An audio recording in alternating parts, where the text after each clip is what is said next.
하나님의 말씀 창세기 12장 1절로 4절 우리 한 목소리를 봉독합니다.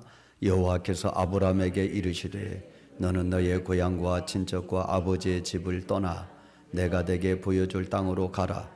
내가 너로 큰 민족을 이루고 내게 복을 주어 내 이름을 창대하게 하리니 너는 복이 될지라. 너를 축복하는 자에게는 내가 복을 내리고 너를 저주하는 자에게는 내가 저주하리니 땅의 모든 족속이 너로 말미암아 복을 얻을 것이라 하신지라. 이에 아브라함이 여호와의 말씀을 따라갔고 롯도 그와 함께 갔으며 아브라함이 하란을 떠날 때에 75세였더라. 아멘. 우리 좌우 옆 분하고 인사 한번 다시 합니다. 하나님의 복 받으세요. 하나님의 복 받으세요. 하나님의 복 받으세요. 예.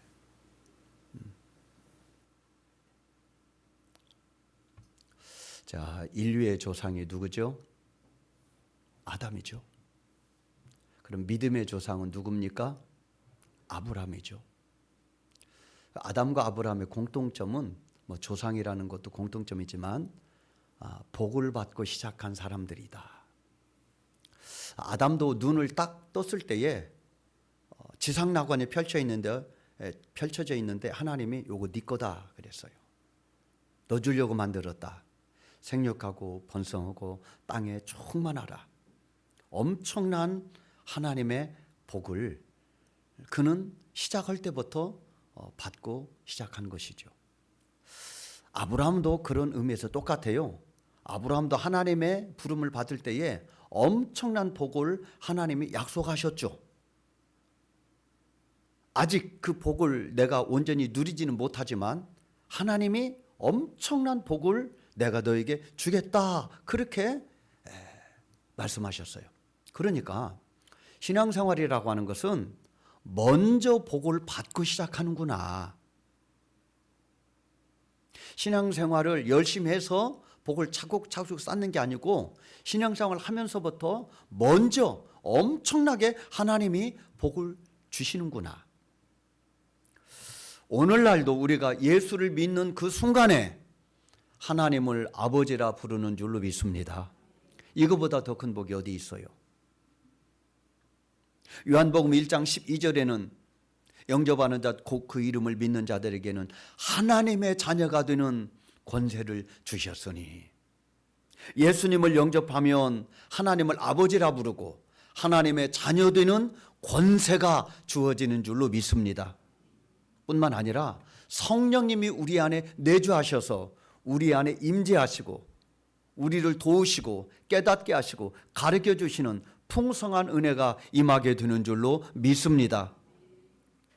신앙생활이라고 하는 것은 이처럼 하나님이 우리에게 선제적으로 주신 복, 예수님을 영접함으로 말미암아 미리 주시는 복을 누리며 살아가는 것이 신앙생활인 줄로 믿습니다. 어떻게 하면은 이 믿음의 복을 받아 누릴까? 그 믿음의 복을 받아 누리는 원리라는 게 있어요. 자연에도 공식이 있고요. 공부에도 공식이 있고요. 수학에도 법칙이 있어요. 믿음에도 법칙이 있어요. 어떻게 하면 이렇게 하나님이 복을 받고 살도록 하시는데 그 복을 잃어버리지 않고 통과시키지 않고 내가 받아 누리고 살까?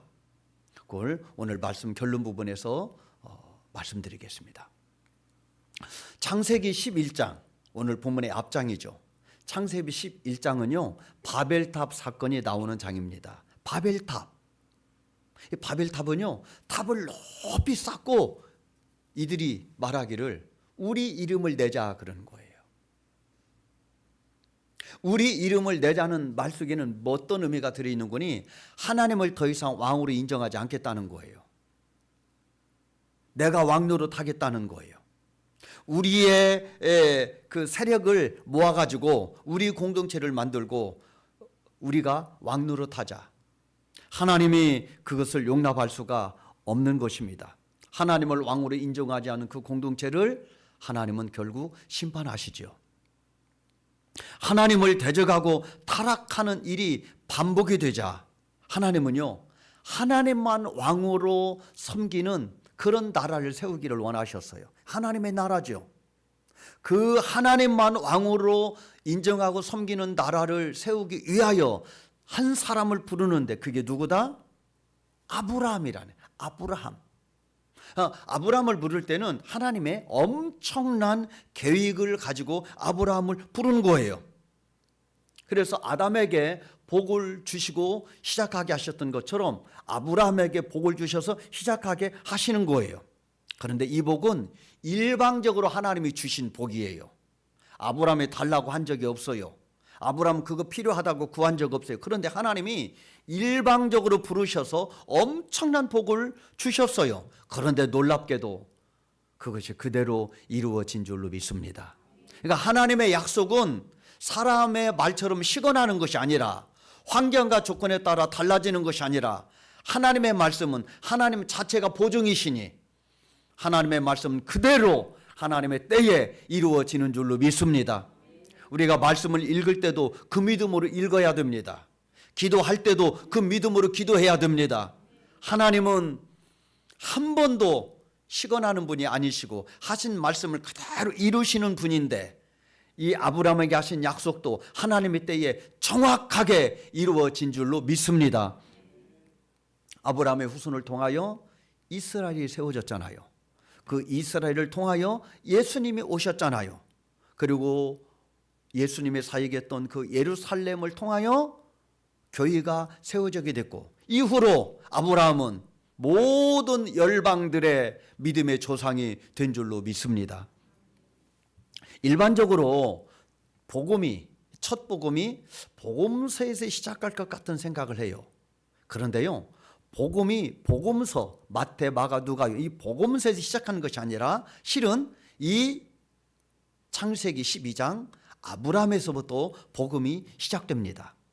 갈라디아서 3장 8절이 이렇게 기록되어 있어요. 하나님이 이방을 믿음으로 말미암아 의로 정하실 것을 성경이 미리 알고 먼저 아브라함에게 복음을 전하되 모든 이방인이 너로 말미암아 복을 받으리라.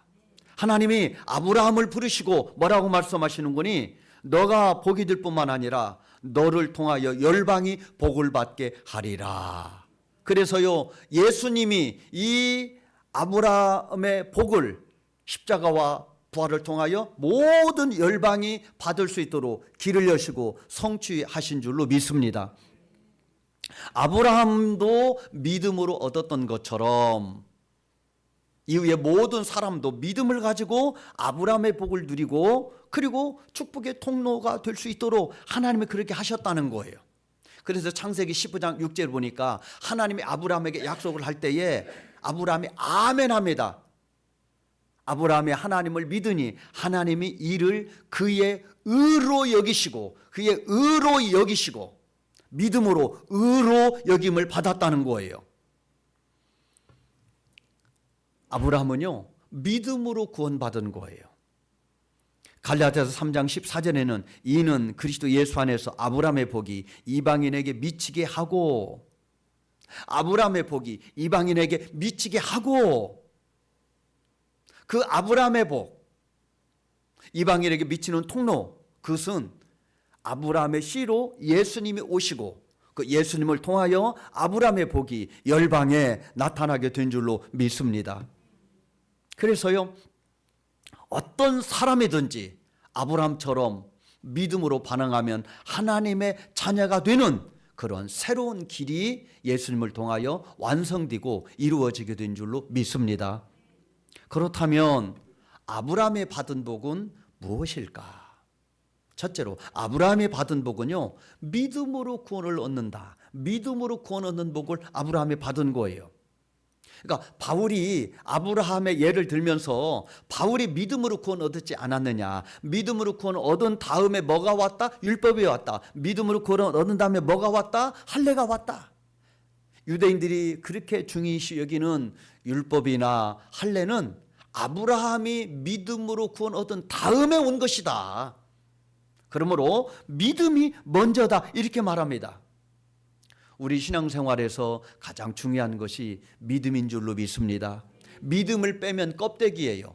우리가 예배를 드리고 헌신을 하고 우리가 기도를 하고 찬송을 하고 모든 것을 우리가 하나님 앞에 나와서 하는데 믿음이 없이 한다, 믿음이 아닌 것으로 한다, 그건 쭉적인 거예요. 형식을 하는 것이고 우리가 행사를 하는 거예요. 어떤 것이든지 믿음에 담겨졌을 때에 그것이 가치가 있고 하나님이 기뻐하시는 줄로 믿습니다. 그래서 히브리서 11장 6절을 보면은 믿음이 아니면 하나님을 기쁘시게 할 수 없나니, 하나님의 가장 기뻐하는 것이 뭐다? 믿음이라는 거예요. 그래서 하나님이 꼼짝 못하시는 것이 하나가 있는데 그것이 바로 믿음이에요. 믿음의 기도에 하나님은 기쁘게 반응하세요. 믿음의 예배를 하나님의 기쁘게 연락하세요. 믿음으로 하는 것에는 하나님은 원칙과 공식을 그렇게 세우셨기 때문에 그 하나님이 세우신 공식에 따라서 믿음으로 하면은 하나님이 기쁘게 응답하시고 기쁘게 축복해 주실 줄로 믿습니다. 그래서 믿음으로 세상을 이긴다 그렇게 말합니다. 세상을 이기는 이김은 이것이니 너희의 믿음이니라. 누가 우리를 그리스도의 사랑에서 끊으리요? 환난이나 공고나 핍박이나 적신이나 가리랴. 우리를 사랑하시는 이로 말미암아 넉넉히 이기느니라. 그 예수님으로 말미암아 세상의 모든 것을 이긴다, 믿음이 이긴다. 성경은 그렇게 말하기 때문에 우리가 욕심낼 것은 믿음이어야 될 줄로 믿습니다. 그러면 올 한 해 무엇보다도 믿음에는 양보하지 마시고 믿음의 비전을 가지고 믿음을 꿈꾸시고 믿음을 더 크게 받는 저와 여러분 되기를 주의 이름으로 축복합니다. 두 번째, 아브라함의 받은 복이 뭐냐? 자손의 복을 받았어요. 자손의 복. 자손의 복. 씨의 약속이죠. 하늘의 별처럼 바닷가의 모래처럼 많게 하겠다 그러셨잖아요. 아브라함은요, 당대의 자식은 이삭뿐이었지만 약속대로 후손들이 큰 나라를 이루게 됩니다. 영적인 자손은 수를 헤아릴 수 없습니다. 아브라함의 씨의 정점은 예수님이시죠. 예수님이 아브라함의 씨에 약속된 씨의 정점입니다. 결국 예수 그리스도로 말미암아 열국이 복을 받게 되는 것이죠. 부모는요, 자식이 잘 되는 것 외에 더 큰 소망이 없어요. 그래서 자식이 입으로 맛있는 거 먹는 것 보면은 기쁘고요. 자식이 잘 되는 것 보면은 부모는 춤을 추게 돼 있어요. 그런데 하나님이 아브라함에게 네 자손에게 내가 복을 주겠다 말씀하신 것처럼 우리의 자손들도 하나님의 복을 받아야 될 줄로 믿습니다. 부모가 믿음으로 살았기 때문에 자식들이 더 큰 복을 받는다면 부모가 그것보다 더 큰 은혜와 감사, 복이 무엇이 있겠느냐 이 말입니다. 그러므로 사랑하는 성도 여러분의 가정의 자녀들이 특별히 올 한 해도 큰 복을 받으시기를 주의 이름으로 축복합니다. 세 번째, 아브라함의 받은 복이 뭡니까? 땅의 복을 받아요. 땅. 하나님이 땅을 주겠다 말씀하셨잖아요. 하나님이 땅을 주겠다고 그래요. 가나안 땅이죠. 그런데 아브라함이 생전에 눈에 보이는, 손에 잡히는 땅은 자기 부인의 무덤밖에 없었어요. 진짜 한 줌밖에 안 되는 조그마한 땅을 받았지만은 결국은 그의 후손이 가나안 땅에 들어와 나라를 이루는 그러한 하나님의 약속한 땅을 얻게 되는 그런 은혜를 얻게 되는 것입니다. 우리에게 있어서 땅은 이런 보이는 땅이 아니라 하나님의 나라가 우리의 기업이고 우리의 땅이 되는 줄로 믿습니다. 하나님의 나라는요, 하나님의 통치, 하나님의 다스림, 하나님의 임재가 있는 곳, 그곳이 하나님의 나라인데 하나님이 통치하시면 하나님의 보호하심을 받게 되는 것입니다. 하나님이 통치하시면 하나님이 채워주시는 은혜, 하나님이 풍성하게 결핍을 채워주시고 약함을 강하게 해주시는 하나님의 놀라운 은혜가 하나님의 나라에 있게 되는 줄로 믿습니다. 우리는 이러한 하나님의 나라를 약속을 받고 주님이 하나님의 나라를 세우기 위해서 왔다 하셨으니 아브라함에게 약속한 하나님의 나라의 복이 예수님을 통하여 우리에게도 기업으로 상속되게 되는 줄로 믿습니다. 하나님은 아브라함에게 이런 복을 약속하시면서 말씀하시기를 너는 복이 되어라 이렇게 말씀하십니다. 먼저 아브라함에게 엄청난 복을 약속하시고 첫 번째로 복을 약속한 게 너가 복을 받아야 된다는 거예요. 너가 복이 될지다 이렇게 말씀하고 있습니다. 너가 복을 받아야 너가 열국에 복을 주는 통로가 되지 않겠느냐. 그렇죠. 원리가 그렇죠. 내 밥그릇이 비어 있는데 어떻게 이웃에게 떡을 줄 수 있겠습니까? 내 밥그릇에 떡이 있어야 굶주리는 이웃에게 떡을 나눌 수 있는 것과 마찬가지입니다. 그러므로 내가 먼저 복을 받아야 됩니다. 근데 하나님이 아브라함의 복을 주시는 목적이 너 혼자 잘 먹고 잘 살라고 복을 주시는 것이 아니라 너를 통하여 열국이 열방이 복을 받게 하겠다. 결국 아브라함은 축복의 통로로 사용되어지게 된 것이지요. 축복의 통로로 사용되는 것처럼 복이 되는 것이 없습니다. 그러므로 올 한 해도 하나님은 우리에게 복을 주시고 우리를 통하여 선하고 아름다운 귀한 것들이 흘러나가는 저와 여러분 되기를 주의 이름으로 축복합니다. 하나님은요, 아브라함에게 이런 복을 약속하시고 무엇을 요구하고 있나요? 이런 엄청난 복을 약속하시고 난 다음에 요구를 하세요. 그것이 뭐냐? 떠나라는 거예요. 떠나라. 어디를 떠나? 너의 고향과 친척과 아비집을 떠나라. 떠나라는 거예요. 왜 떠나라고 했을까요? 그곳은 오염된 곳이기 때문에 떠나라는 거예요. 아브라함의 아버지도 우상을 섬기는 자였습니다. 그러므로 그곳의 가치관, 그곳의 문화에 더 이상 물들지 말고 떠나라는 거예요. 하나님이 이스라엘 백성들을 출애굽시킬 때 명분이 뭐였습니까? 모세가 바로에게 말할 때 우리가 광야에 가서 하나님께 예배하기를 원합니다. 그 우상으로 물든 그 나라에서 하나님을 섬기지 말고 더러운 곳에서 하나님을 섬기지 말고 떠나라는 거예요. 나오라는 거예요. 가나안 땅을 정복한 다음에도 하나님이 뭐라고 말씀하십니까? 그 원주민들을 다 죽이라는 거예요. 왜 그런 거예요? 섞이면 너희들이 똑같은 사람이 되니까 다 죽이라는 거예요. 그런 의미에서 아브라함에게 떠나라는 거예요. 우상이 있는 곳, 죄가 있는 곳, 세상의 질서와 가치관이 충만한 그곳에서 떠나라는 거예요.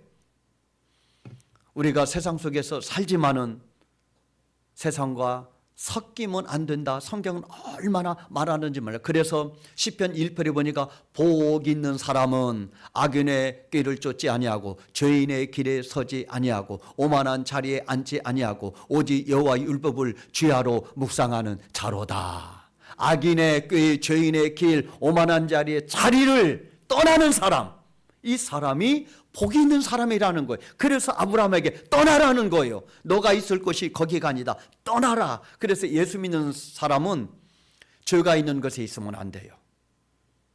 은혜가 있는 곳, 하나님의 임재와 거룩이 있는 곳, 그것이 우리가 있어야 될 자리라 이 말입니다. 그래서 예수 믿는 사람은요, 분별할 줄 알아야 돼요. 내가 있어야 될 자리인지 떠나야 될 자리인지, 앉아야 될 자리인지 떠나야 될 자리인지, 쫓아야 될 길인지 벗어나야 될 길인지, 그것을 분별하여 하나님의 원하는 자리에 있는 저와 여러분 되기를 소원합니다. 하나님의 떠나라고 하는 이유가 또 하나가 있어요. 그것은 의지할 것을 포기하라는 거예요. 너의 고향, 본토, 아비집을 떠나라. 그것은요, 아브라함에게서 삶의 기반이에요. 오늘날도 그렇지만은 그 옛날에는요, 고향을 떠난다고 하는 것은 엄청난 모험이에요. 다 혈연, 지연으로 이렇게 똘똘 뭉쳐서 그러한 공동체를 이루는데 그것을 내려놓고 낯선 곳으로 간다. 그것은 두려움이고 엄청난 모험이라 이 말입니다.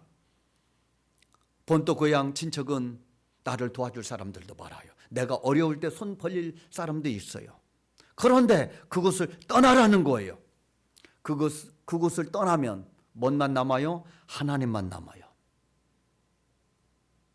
하나님만 찾을 수밖에 없는 그곳으로 떠나라는 거예요. 너가 세상에서 의지하고 있는 모든 것들을 내려놓고 나만 의지하는 곳으로 떠나라 이렇게 말합니다.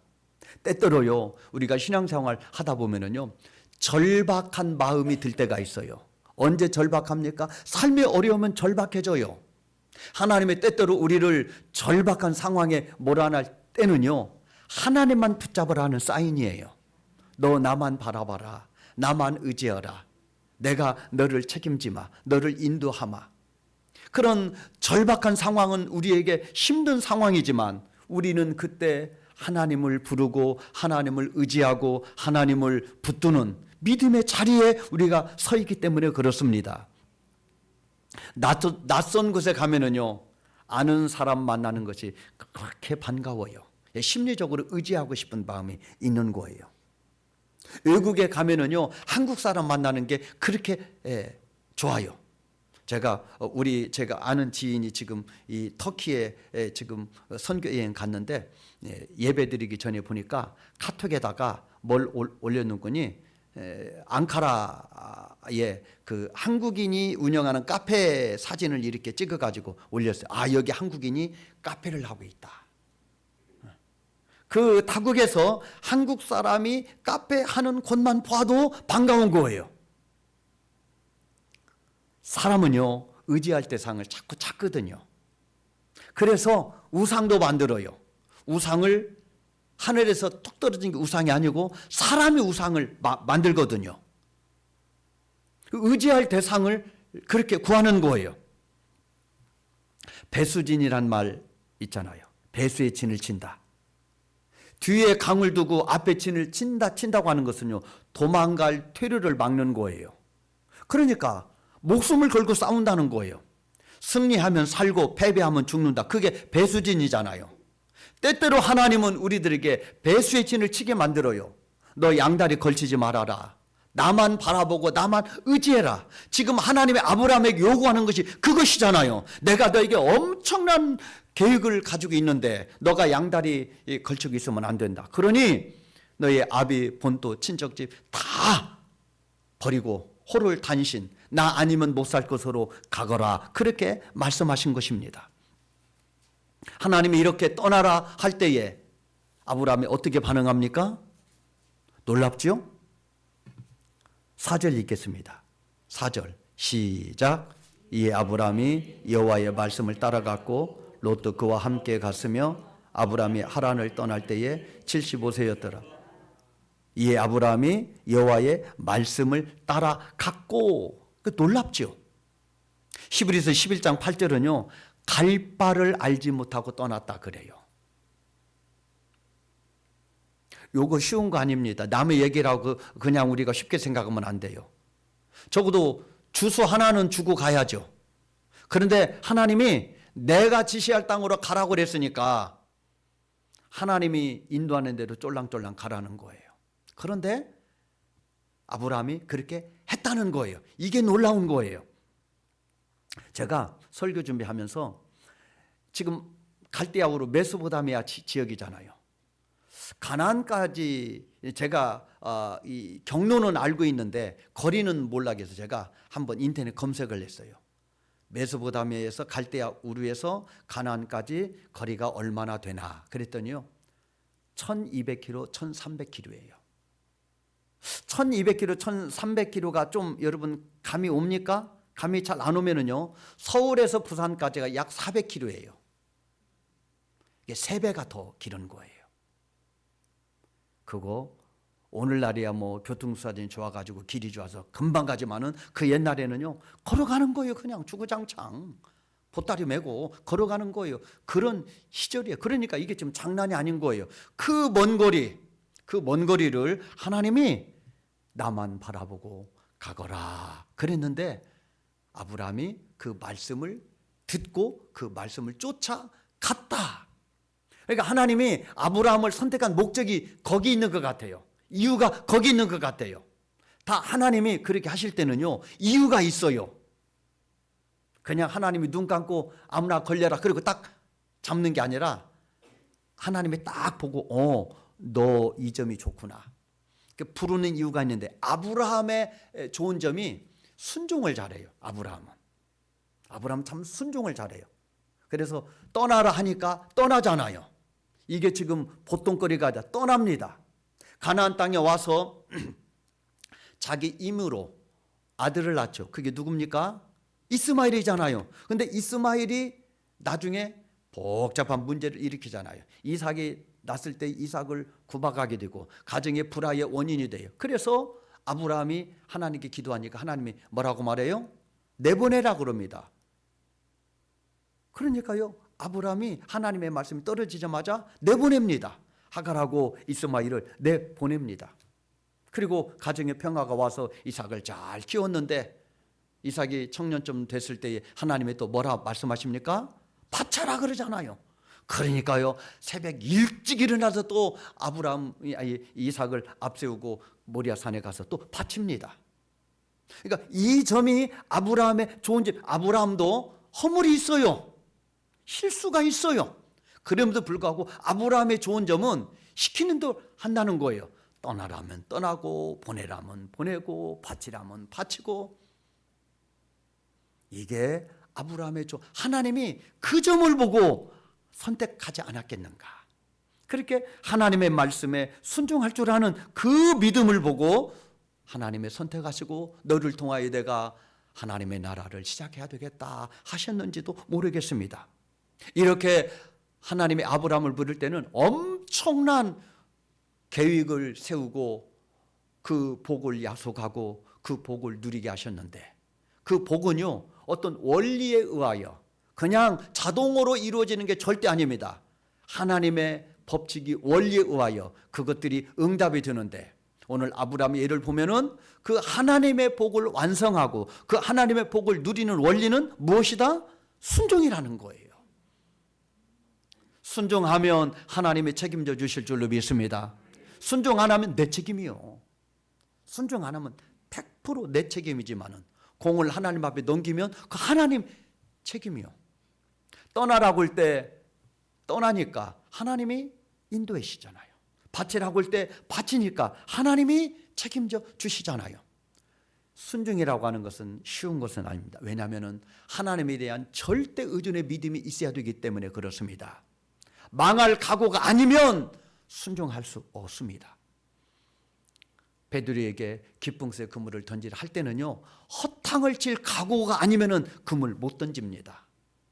헛수고라도 좋다, 던지라면 던지고 보지, 그러한 마음이 아니면은 못 던지는 것입니다. 그러니까 순종의 이면에는 목숨을 거는 하나님의 절대 의존과 신뢰의 마음이 바닥에 깔려 있을 때에 순종하게 된다, 이 말입니다. 새해에도 하나님 우리에게 좋은 계획을 가지고 계시는 줄로 믿습니다. 아브라함을 불러서 네가 복이 되고 너를 통하여 많은 사람 열국이 복이 되기를 원한다 라고 하는 그 하나님의 말씀은 동일하게 오늘 우리들에게도 너가 복이 되기를 원한다, 너를 통하여 너를 만나는 사람이 복이 되기를 원한다, 똑같이 말씀해 주실 줄로 믿습니다. 하나님이 우리를 부르신 목적이 거기 있어요. 너가 왕 같은 제사장 역할을 해라, 너로 말미암아 많은 사람이 내게로 돌아와 복이 되는 그런 사람이 돼야 된다 말씀하십니다. 성도는요 하나님의 복으로 사는 사람입니다. 하나님의 복을 구하면은요, 좀 어떤 사람들은 그 하나님께 복을 구한다고 좀 괄시하는 그런 사람도 있어요. 자기는 그런 복을 안 구해도 넉넉하게 충분하게 살 수 있다는 자신감이 있어서 그런지 몰라도 하나님의 복을 구하는 거를 좀 못마땅하게 생각하는 사람도 있어요. 그렇잖아요. 예수 믿는 사람은 만복의 근원이신 하나님을 의지하고 살아가는 줄로 믿습니다. 하나님께 순종하면 하나님이 약속한 복을 누리는, 그리고 그 복을 받고 복을 흘려보내어 나를 만나는 사람이 복이 되는, 내가 있는 곳에 하나님이 요셉을 통하여 복을 주신 것처럼, 야곱을 통하여 복을 주신 것처럼 우리를 통하여 섬기는 교회와 일터와 가정이 하나님의 뜻이 이루어지는 축복의 통로가 되는 우리 모두가 되기를 주의 이름으로 축복합니다.